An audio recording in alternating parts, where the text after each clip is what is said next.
Doutora, e qual é a relação do sistema proprioceptivo com o esporte? A propriocepção, ela é mais um sentido do nosso corpo, como a visão, a audição, o paladar, o equilíbrio, o tato. Nós temos a propriocepção, né? E a gente, o nosso corpo, ele tem que ter uma relação biomecânica perfeita, certo? Se o nosso cérebro não reconhece a posição, a forma, a volumetria, ele começa a entrar em conflito. Então, no atleta, o atleta começa a se lesionar, certo? Quando isso acontece? Quando o atleta tem um déficit no sistema proprioceptivo. O atleta que tem essa deficiência no sistema proprioceptivo, quais são as maiores queixas dele? Quando ele joga futebol, quando é um esporte de alto impacto, como é uma corrida, como é uma corrida de bicicleta, um atletismo, futebol, que é um esporte de muito impacto. Qual é a queixa que o atleta tem para ele entender que ele tem esse problema proprioceptivo no sistema? É porque o que nós... Ele cansa mais, ele se lesiona mais. Sim, isso. Porque isso começa já desde quando a gente nasce, tá? E as manifestações, principalmente a partir dos 3 anos.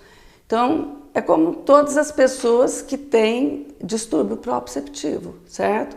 Ele pode aparecer na infância com as dislexias, com as dores de cabeça. Tem muita criança que tem dor de cabeça, tontura, né? Eu atendo várias crianças que reclamam de dor cervical, que os pés queimam, né? Que tem dificuldade na escola, que tem dificuldade para falar, para andar. Então, que cai muito, ou que anda na pontinha dos pés. Criança também vem tratar com a senhora aqui? Sim, na Europa eu atendo mais, né? Eu fui durante quase 10 anos para a Europa. E lá o enfoque mais é a dislexia. Como o protocolo de tratamento que eu desenvolvi é mais globalizado, eu consigo ter um resultado muito eficaz no adulto. Queria que a senhora desse um recado para as mães que estão nos assistindo. Quais são as características de uma criança, o que ela sente para a mãe que está nos assistindo em casa agora dizer, puxa, acendeu uma luz de alerta, eu acho que meu filho tem isso. Quais são as queixas de uma criança que tem essa deficiência no sistema proprioceptivo? As manifestações posturais são muito importantes, porque a criança, principalmente o disléxico, ele tem uma convivência muito ruim com o espaço. O que é dislexia para o nosso telespectador, doutora? A nossa dislexia, né, é a dislexia do aprendizado. É a criança que tem dificuldade com o aprendizado. São normalmente crianças muito inteligentes, tá? Mas que tem dificuldade na hora de copiar, ela escreve em espelho, Como é que é escrever em espelho? Você olha no espelho e você vê a imagem ao contrário, né? Então, ela escreve ao contrário? Isso. Antes da idade escolar, ela dos 4,5 aos 5 anos e meio, ela fala que nem bebê, entendeu? Ela cai muito, como eu já falei. Ela tem dificuldade com a escrita, isso de uma forma geral, né? A criança pode ter uma coisa ou outra. Ela tem dificuldade com a fonação, ela é hiperativa, ela tem dificuldade com a concentração, ela tem distúrbio de concentração.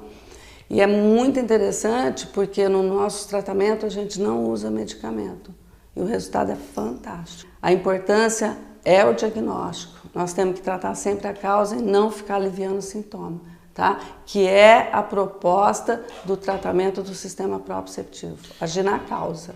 Bom, e aí quando a gente fala em TDAH, a gente já não está falando mais em criancinha, porque tem adolescentes com TDAH, com 13, 14, com 15, com 16 anos, que precisam tomar remédio para que a atenção fique. Então aí a gente já está falando num público já mais crescidinho. E a senhora também atende adolescentes. Adolescentes, adultos, né? Quanto mais novo vem, mais perfeito fica, né, o tratamento, o resultado e a cura de uma maneira geral.